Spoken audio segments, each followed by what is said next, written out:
Hello friends, you are most welcome in our YouTube channel Learn with STM।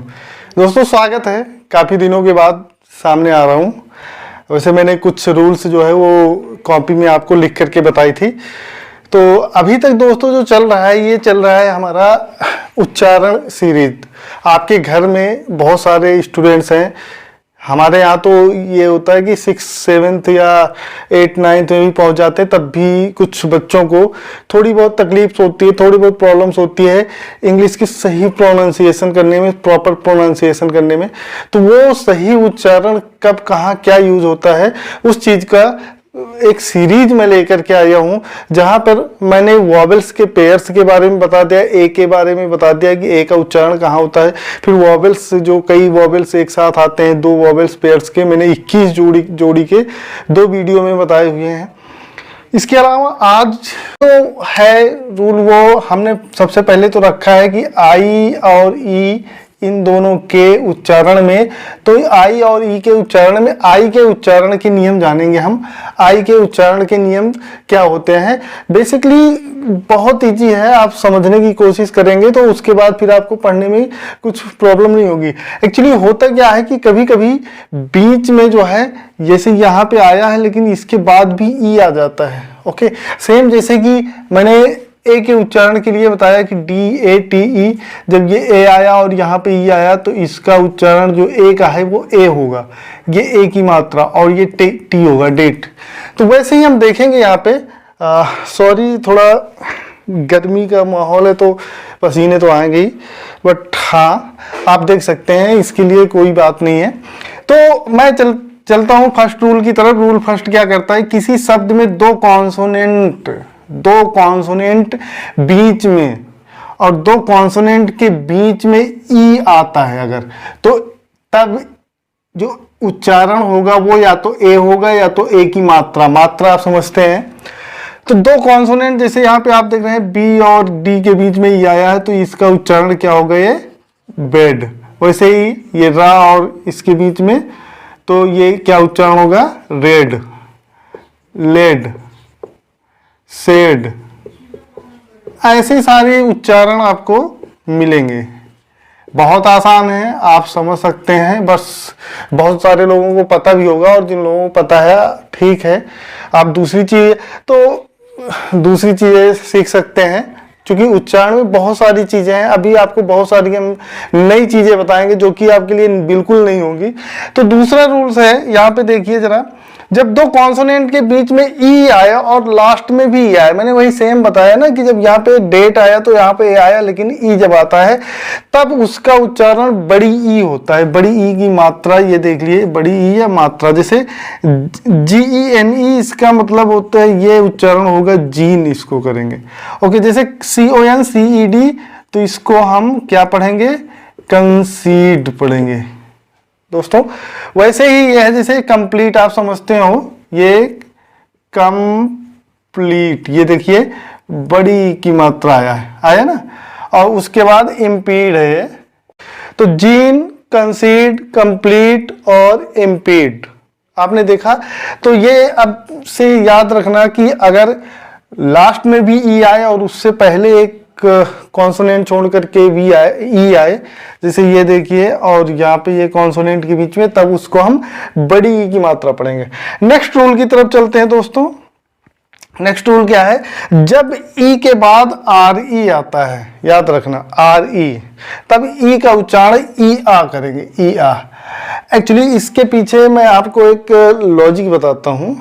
जैसे कि जो हमारे English में हम लोग जो पढ़ते हैं उसका प्रॉपर प्रोनाउंसिएशन करते हैं, बट जो ब्रिटिश होते हैं या अमेरिकन लोग होते हैं, वो लोग क्या करते हैं कि उनके यहाँ आर का जो प्रोनाउंसिएशन है, आर का, वो नहीं होता है। कुछ चीजें, बहुत सारी चीजें डिफरेंट, इसी वजह से जब वो हम बोलते हैं तो हमें समझने में प्रॉब्लम होती है। तो यही वजह है कि वो लोग बोलते हैं तो हम नहीं समझ पाते हैं, क्योंकि वो कुछ चीजें जो है वो, जैसे RE अगर आएगा तो RE को सिर्फ हम ई आ पढ़ते हैं, लेकिन अब हमारे यहाँ चूंकि उसका प्रॉपर उच्चारण होता है तो इसलिए ई आ र भी आता है उसके साथ में। तो जैसे यहाँ पे देखो, हियर, HERE, इसको क्या पढ़ेंगे, हियर, और ये आधा रहा हियर, बस इतना हियर।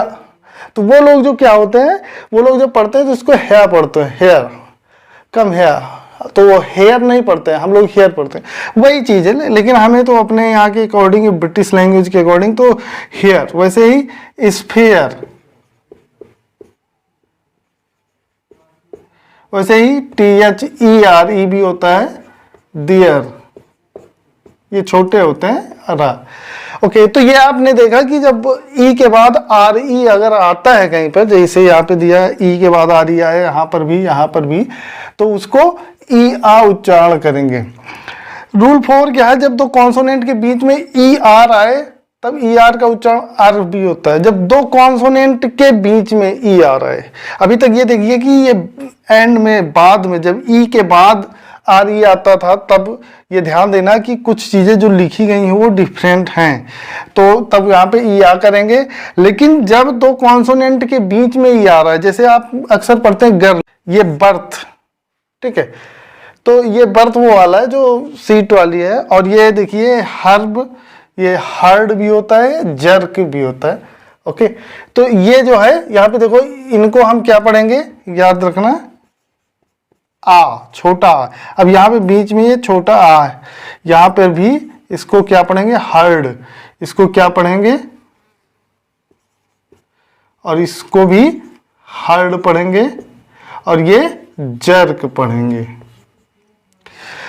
चलिए दोस्तों, लास्ट रूल की तरफ, जो फिफ्थ रूल है, जब दो शब्द के अंत में ई का ही प्रयोग है, लेकिन देखिए जब शब्द के अंत में EN आता है, या EL आता है, या ENT आता है, तो यहाँ पे देखो ई के साथ N आया, ई के साथ L आया, ई के साथ NT आया है, तब ई का उच्चारण छोटा आ होता है। क्या होगा दोस्तों, जब शब्द के अंत में EN आता है, EL आता है, तब उच्चारण जो है वो छोटा होगा। जैसे आपने देखा टनल, यहाँ पे देखिए EL आया। अब इसको हम क्या पढ़ते हैं, टनल, ये चीज। वैसे रिवर,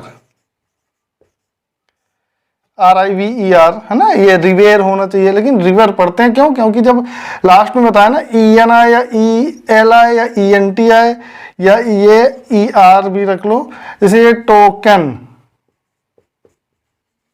टोकन, टोकन ले लो ना, ये टैंकर। तो चलिए, आपने ये देखा कि ई के प्रॉपर प्रोनाउंसिएशन, प्रॉपर उच्चारण कैसे होते हैं। अगली स्लाइड में हम आई के प्रॉपर उच्चारण बताएंगे, बस वेट करिएगा। तो दोस्तों, ये सीरीज चलती रहेगी, आपको प्रॉपर उच्चारण का पता चलेगा इन वीडियोज के माध्यम से। प्लेलिस्ट वीडियो के डिस्क्रिप्शन बॉक्स में दिया गया है, वहां से जाकर के आप और भी वीडियोज के, और भी प्रोनाउंसिएशन के रूल्स जो है देख सकते हैं। आपको बहुत सारी चीज़ें नई मिलेंगी, आपको इंग्लिश पढ़ने में बहुत ही मदद मिलेगी। और इसके अलावा चैनल पे नए हैं तो चैनल को लाइक, शेयर और सब्सक्राइब करिए। यार पसीना बहा रहा हूँ, कुछ तो हेल्प करिए। Thank you so much.